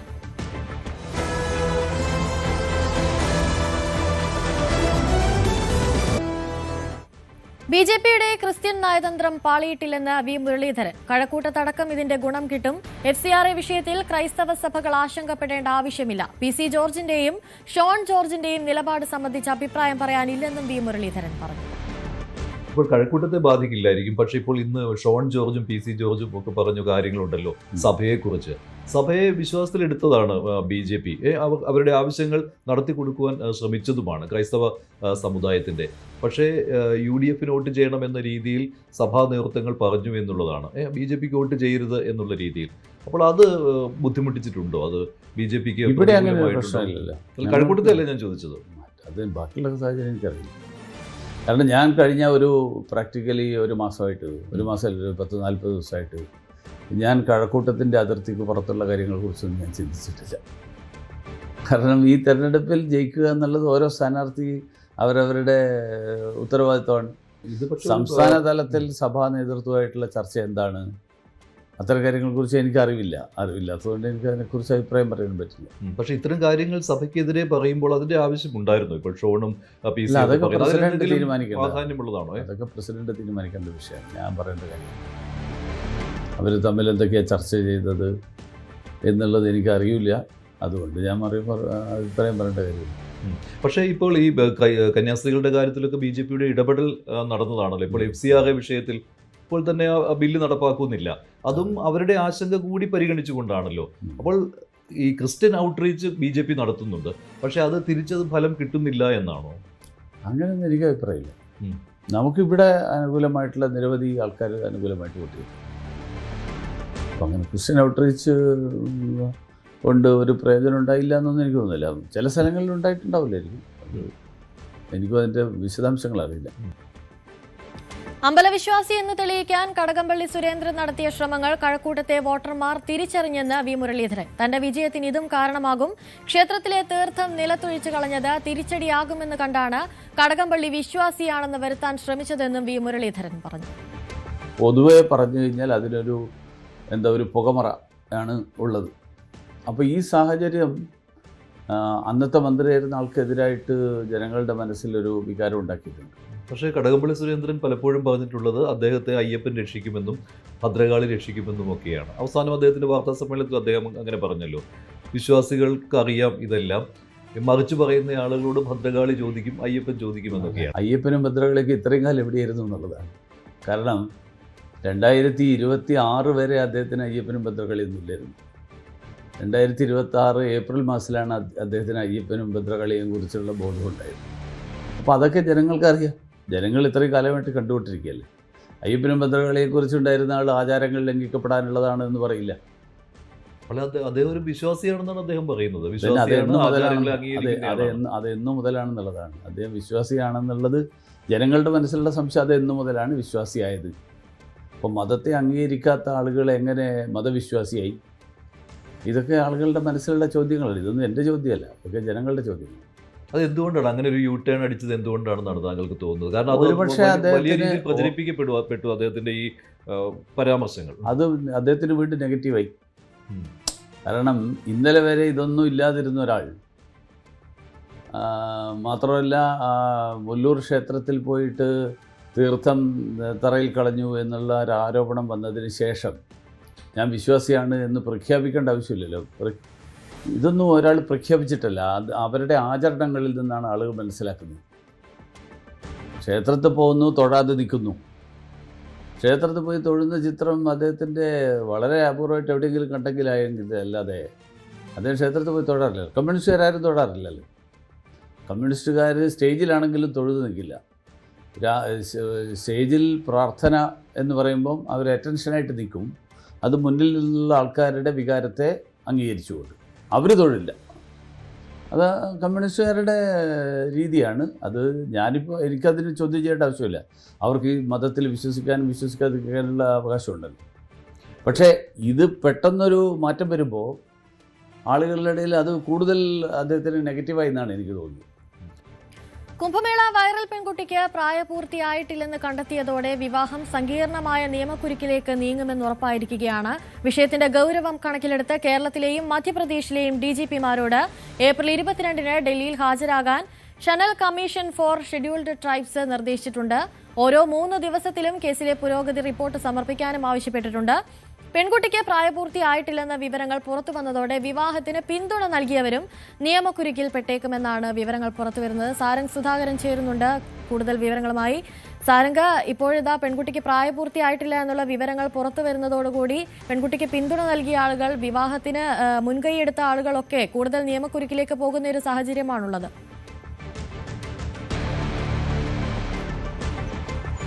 അനുസരി തീർച്ചയായും, കാരണം വലിയ രീതിയിൽ കൊട്ടിഘോഷിക്കപ്പെട്ട ഒരു സംഭവമായിരുന്നു മൊണാലിസ ഫർമാൻ വിവാഹം. ആ സമയത്ത് രാഷ്ട്രീയ നേതാക്കന്മാരും മന്ത്രിമാരടക്കം ഇവിടെ എത്തി ഈ ഒരു കല്യാണത്തിന് സൗകര്യങ്ങൾ ഒരുക്കി നൽകുകയും ആശംസകൾ അടക്കം അറിയിക്കുകയും ചെയ്തിരുന്നു. പക്ഷേ അതിനുശേഷം തന്നെ തൊട്ടടുത്ത ദിവസം തന്നെ ഇതുമായി ബന്ധപ്പെട്ട വലിയ വിവാദം ആ സമയത്ത് തന്നെ വന്നിരുന്നു. അതായത് പ്രായപൂർത്തിയായിട്ടില്ല, മാത്രമല്ല മാതാപിതാക്കന്മാരുടെ സമ്മതത്തോടു കൂടിയല്ല കല്യാണം നടന്നതെന്നടക്കമുള്ള വിവരങ്ങൾ വന്നിരുന്നു. പക്ഷേ അതിൻ്റെ അടിസ്ഥാനത്തിൽ നോക്കുകയാണെന്നുണ്ടെങ്കിൽ അന്ന് തന്നെ അവർ ഇത്തരത്തിലുള്ള ഒരു വാർത്താ സമ്മേളനം വിളിക്കുകയും മറ്റ് രേഖകൾ, അതായത് ജനന സർട്ടിഫിക്കറ്റും ആധാർ കാർഡും അടക്കമുള്ള പല രേഖകളും കാണിച്ചുകൊണ്ടായിരുന്നു, പ്രായപൂർത്തിയായിട്ടുണ്ട് എന്ന് തെളിയിക്കുന്ന രീതിയിലുള്ള രേഖകൾ കാണിച്ചുകൊണ്ടായിരുന്നു ഈ രണ്ടുപേരും വാർത്താ സമ്മേളനം നടത്തിയത്. അതിനുശേഷമാണ് ഇതുമായി ബന്ധപ്പെട്ട് മധ്യപ്രദേശ് പോലീസിൽ അന്വേഷണം നടക്കുകയും ഇതുമായി ബന്ധപ്പെട്ട കൂടുതൽ വിവരങ്ങൾ പുറത്തേക്ക് വരികയും ചെയ്യുന്നത്. ഇപ്പോൾ 16 വയസ്സും 2 മാസവും മാത്രമേ ആയിട്ടുള്ളൂ കല്യാണം നടക്കുന്ന സമയത്ത് എന്നാണ് ലഭിക്കുന്ന വിവരം. ആ അടിസ്ഥാനത്തിലാണെങ്കിൽ പോക്സോ കേസ് നിലനിൽക്കുകയും ചെയ്യും. ഈ കേസുമായി ബന്ധപ്പെട്ട് നിന്ന് എല്ലാവരും ഈ കേസുമായി മുന്നോട്ട് പോകുമ്പോൾ അതിൽ ബുദ്ധിമുട്ട് നേരിടാൻ സാധ്യതയുണ്ട്. ഒപ്പം തന്നെ ആദ്യം ഇവരെത്തിയത് തമ്പാനൂർ പോലീസ് സ്റ്റേഷനിലേക്കായിരുന്നു. ആ പോലീസ് സ്റ്റേഷനിൽ വെച്ച് പിന്നീട് ആ കേസുമായി പിന്നീട് ക്ഷേത്രത്തിൽ വെച്ച് കല്യാണം നടത്തുകയും മറ്റുമായിരുന്നു. അതുകൊണ്ട് തന്നെ ഇതിൻ്റെ എത്രത്തോളം രീതിയിൽ നിയമസാധ്യതകൾ, അതായത് ഇപ്പോൾ അനുസരിച്ച് സൂചിപ്പിച്ച പോലെ തന്നെ മധ്യപ്രദേശ് DGPയും ഒപ്പം കേരള DGPയും ഇതുമായി ബന്ധപ്പെട്ട റിപ്പോർട്ട് സമർപ്പിക്കാൻ വേണ്ടിയും അറിയിച്ചിട്ടുണ്ട്. വലിയ രീതിയിൽ കൊട്ടിഘോഷിക്കപ്പെട്ടതുകൊണ്ട് തന്നെ ഇതിൻ്റെ പിന്നിൽ പ്രവർത്തിച്ചവർ, അതായത് ഇതിന് പിന്തുണ അർപ്പിച്ചവർ അടക്കം ഈ കേസിൽ പങ്കാളികളാകുമെന്നാണ് മനസ്സിലാക്കാൻ കഴിയുന്നത്. എന്തായാലും ഇതിൽ കൂടുതൽ പോലീസിൻ്റെ അടക്കം അന്വേഷണം ഇപ്പോൾ വ്യാപിപ്പിച്ചിട്ടുണ്ട്. അപ്പോൾ തന്നെ അവർ പ്രതികരിച്ചിരുന്നു. ഒരു മലയാളം സിനിമ നാഗമ്മ എന്നൊരു മലയാള സിനിമയുടെ ഭാഗമായിട്ട് കേരളത്തിൽ തന്നെ തുടരുമെന്നായിരുന്നു അറിയിച്ചത്. പക്ഷേ ഇപ്പോൾ അത്തരത്തിൽ ബന്ധപ്പെടാൻ സാധിക്കാത്തൊരു സാഹചര്യമാണ്. കേരളത്തിൽ നിന്ന് മാറിയോ എന്ന കാര്യത്തിലും വ്യക്തതയില്ല. എന്തായാലും ഇതിൽ കൂടുതൽ പ്രതികരണം മൊണാലിസയുടെയും ഒപ്പം ഭർത്താവിൻ്റെയും ഭാഗത്തു നിന്ന് ഉണ്ടാകേണ്ടതുണ്ട്. മാത്രമല്ല ക്ഷേത്രം ഭാരവാഹികളുടെ അടക്കം പ്രതികരണത്തിൽ വരേണ്ടതുണ്ട്. കാരണം ഇത് ആ സമയത്ത് പ്രതികരണം നടക്കുന്ന സമയത്ത് ക്ഷേത്രം ഭാരവാഹികളടക്കം അവിടേക്ക് എത്തിയിരുന്നു. അവിടെ വെച്ചാണ് കല്യാണം അടക്കം നടന്നത്. അതുകൊണ്ട് തന്നെ അവർക്കും ഇതിൽ ഉത്തരവാദിത്തമുണ്ട് എന്നാണ് നിയമാനുസൃതമായി നോക്കുമ്പോൾ നമുക്ക് മനസ്സിലാകുന്നത്. എന്തായാലും ഇതിൽ പോലീസിന്റെ കൂടുതൽ നടപടികളും ഒപ്പം തന്നെ ഇവരുടെ പ്രതികരണവും കൂടി വന്നാൽ മാത്രമേ കേസിന്റെ ദിശ എങ്ങോട്ടാണെന്നുള്ള കാര്യം വ്യക്തമാവുകയുള്ളൂ. സാരംഗ്, CPM അടക്കം മുൻകൈയെടുത്ത് നടത്തിക്കൊടുത്ത ഒരു വിവാഹമായിരുന്നു ഇരുവരുടെയും. അപ്പോൾ ഇന്നലെ CPM നൽകിയ വിശദീകരണം എന്ന് പറയുന്നത് ഇതിന് പിന്തുണ നൽകുക മാത്രമാണ് ചെയ്തതെന്നാണ്. അങ്ങനെ ഒരു നിലപാട് സ്വീകരിച്ചു എന്നതുകൊണ്ട് ഈ ഒരു വിഷയത്തിൽ നിന്ന് മാറി നിൽക്കാൻ സാധിക്കും എന്ന് തോന്നുന്നുണ്ടോ?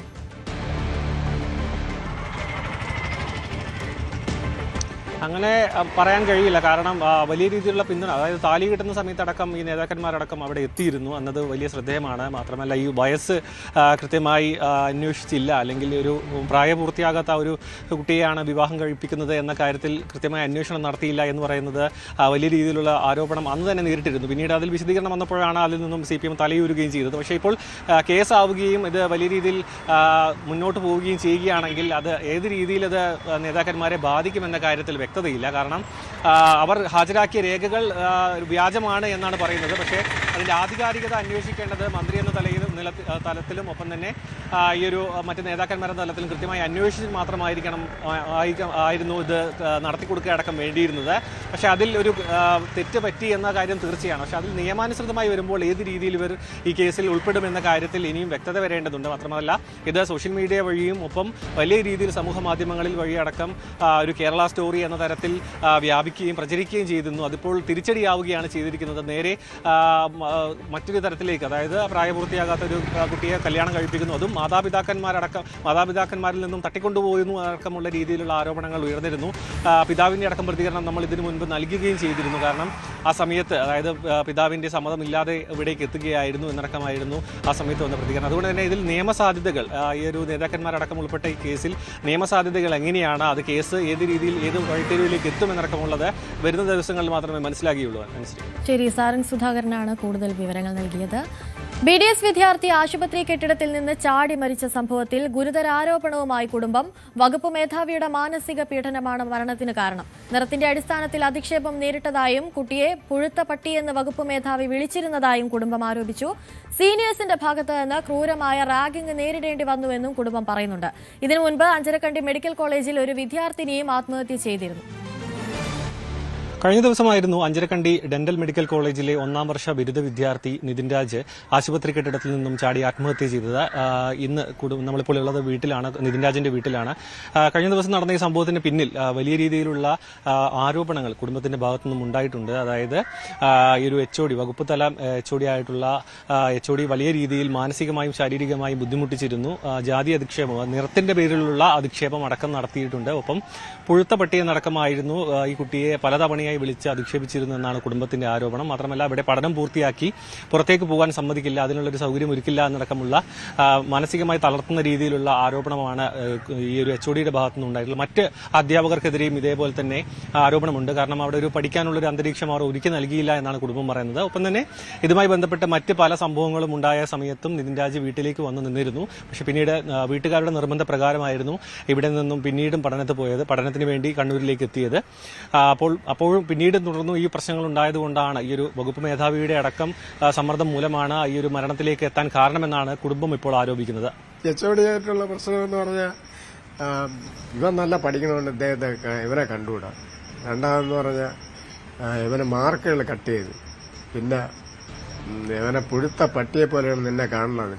ഞാൻ ഒരാളെ വന്നിട്ടുണ്ട് നേരത്തെ, നിനക്കറിയാടാ. ഞാൻ ഇവിടെ ഉള്ളതല്ല, ഞാൻ തമിഴ്നാടിയുള്ളതാണ്. മുമ്പ് സസ്പെൻഡൊക്കെ ചെയ്തിട്ടുള്ളതാണ് നിങ്ങേരാ. HOD ഇപ്പൊ സസ്പെൻഡിലായിരുന്നു, ഇപ്പോഴും വന്നതേ ഉള്ളൂ. ഉച്ചയ്ക്ക് ഞങ്ങൾ കോള് വിളിച്ച് സംസാരിച്ചു, പൈസ 200 രൂപ ചോദിച്ചു, അത് കൊടുത്തു. അപ്പോഴൊന്നും കുഴപ്പമില്ല. 4 മണിക്ക് ട്രെയിൻ ടിക്കറ്റ് എടുത്തിരുന്നു. 3:30 കോളേജിൽ നിന്ന് ഇറങ്ങും. 6:30 5:30 ആകുമ്പോഴത്തേക്ക് തമ്പാനൂർ, 6:30 ആകുമ്പോൾ ഇവിടെ എത്തും. അങ്ങനെയാണ് വന്നുകൊണ്ടിരുന്നത്. ഇന്ന് 3:30 ശേഷമാണ് ഞങ്ങൾ അറിയണത്. മരിച്ചെന്ന് അറിഞ്ഞിട്ടില്ല, പിന്നെയാണ് അറിയുന്നത്. ഇത് ചാടിയതാണോ ഇനി തള്ളിയിട്ടതാണോ എന്ന് അറിയത്തില്ല. അയാൾക്ക് സസ്പെൻഷൻ. ഈ കുട്ടികളെ മാനസികമായിട്ടും ശാരീരികമായിട്ടും ഇയാൾ പെൺകുട്ടികളെ ഉൾപ്പെടെയാണ് ഇയാൾ അത് വൾഗറായിട്ട് വരെ കുട്ടികളെ പറയണം ഓരോ വാക്കുകൾ. ഡിപ്പാർട്ട്മെന്റിന്റെ ഭാഗത്തു നിന്നുണ്ടായിട്ടുള്ള സമ്മർദ്ദത്തിനൊപ്പം തന്നെ സീനിയേഴ്സിന്റെ റാഗിംഗ് അടക്കം ഉണ്ടായിട്ടുണ്ട് എന്നും കുടുംബം പറയുന്നുണ്ട്. മുടി വെട്ടി വരാനും ഒപ്പം ചെറിയ രീതിയിലും വലുതുമായിട്ടുള്ള 1-2 സംഭവങ്ങൾ വീട്ടിൽ നിതിനെ അറിയിച്ചിരുന്നു. പക്ഷേ അതിൽ കാര്യമായ നടപടി കോളേജിന്റെ ഭാഗത്തു നിന്ന് ഉണ്ടായിരുന്നില്ല. കഴിഞ്ഞ ദിവസം ഈ സംഭവം നടക്കുന്നതിന് കുറച്ച് മണിക്കൂറുകൾ മുൻപ് വീട്ടിൽ വിളിച്ച് സംസാരിച്ചിരുന്നു. അപ്പോഴൊന്നും അങ്ങനെ ഒരു ആത്മഹത്യ മാനസികമായി സമ്മർദ്ദം അനുഭവിക്കുന്നതായി വീട്ടുകാർക്ക് അനുഭവപ്പെട്ടിരുന്നില്ല. കഴിഞ്ഞ ദിവസം വൈകുന്നേരം ട്രെയിൻ കയറി ഇന്ന് രാവിലെയോടുകൂടി വീട്ടിലേക്ക് എത്തേണ്ടതായിരുന്നു.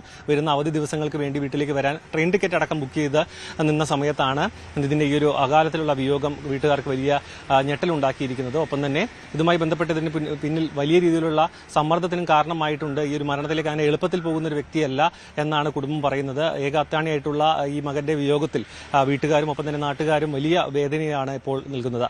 ക്യാമറമാൻ അരുണിനോടൊപ്പം സാരംഗ് സുധാകരൻ, ന്യൂസ് 18 തിരുവനന്തപുരം. PC ജോർജിനും ഷോൺ ജോർജിനും മറുപടിയുമായി ദീപിക ദിനപത്രത്തിന്റെ എഡിറ്റോറിയൽ. FCRയെ കുറിച്ച് മിണ്ടിപ്പോകരുതെന്ന ഭീഷണിയുമായി ഏത് രാഷ്ട്രീയ അവസരവാദി മുണ്ട് മടക്കി കുത്തി വന്നാലും ഞങ്ങൾ നിലപാട് പറയുമെന്നാണ് എഡിറ്റോറിയൽ. ആൾക്കൂട്ട വിചാരണയും അടിച്ചമർത്തലും ആവർത്തിക്കുമ്പോൾ അത് ബാധിക്കുന്നവർ മിണ്ടാതിരുന്നോണമെന്നാണ് പറയുന്നതെന്നും വിമർശനമുണ്ട്. കഴിഞ്ഞ ദിവസമായിരുന്നു PC ജോർജിന്റെയും ഭാഗത്ത് നിന്ന് ഇത്തരത്തിലുള്ള രൂക്ഷമായ ഒരു ആരോപണമുണ്ടാകുന്നത്. സഭയ്ക്കെതിരെയും ദീപികയ്ക്കെതിരെയും. കഴിഞ്ഞ ദിവസം സംസ്ഥാന വൈസ് പ്രസിഡന്റായ NDA സ്ഥാനാർത്ഥി ഷോൺ ജോർജും ദീപികയ്ക്കെതിരെ രംഗത്തെത്തുന്ന ഒരു സാഹചര്യമുണ്ടായിരുന്നു. സഭയ്ക്ക് BJP വിരുദ്ധ നിലപാടാണെങ്കിൽ തിരിച്ചും നിലപാട് മാറ്റേണ്ടി വരും. അതുപോലെ തന്നെ ചിലർക്കായി വിടുപടി ചെയ്യുന്നവർ സഭയിലുണ്ട്. ദീപിക പത്രവും ആ നിലപാടാണ് സ്വീകരിക്കുന്നത് എന്നടക്കമുള്ള രൂക്ഷമായൊരു വാക്കുകളായിരുന്നു ഷോൺ ജോർജിന്റെ ഭാഗത്തു നിന്നും ഉണ്ടായിട്ടുള്ളത്. അതിനാണിപ്പോൾ ദീപികയുടെ എഡിറ്റോറിയലിൽ കൃത്യമായ മറുപടി ദീപിക നൽകിയിരിക്കുന്നത്. ആൾക്കൂട്ട വിചാരണ അടിച്ചമർത്തലും ആവർത്തിക്കുമ്പോൾ അത് ബാധിക്കുന്നവർ മിണ്ടാതിരിക്കണമെന്ന് പറയുന്നെങ്കിലും ഞങ്ങൾ ഇനിയും നിലപാടുകൾ ആവർത്തിക്കുമെന്നാണ് ദീപിക ദിനപത്രം എഡിറ്റോറിയലിലൂടെ വ്യക്തമാക്കുന്നത്.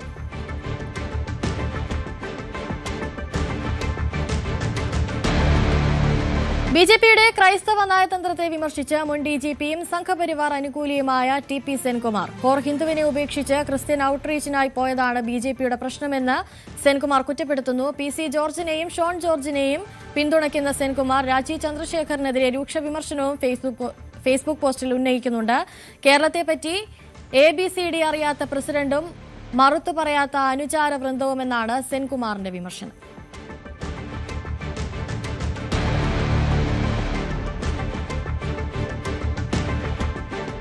9 മണി വാർത്തയുടെ സമയം ഇവിടെ പൂർണ്ണമാവുകയാണ്. ഇടവേളയ്ക്ക് ശേഷം കാണാം ന്യൂസ് ട്രെൻഡ്സ്. നമസ്കാരം.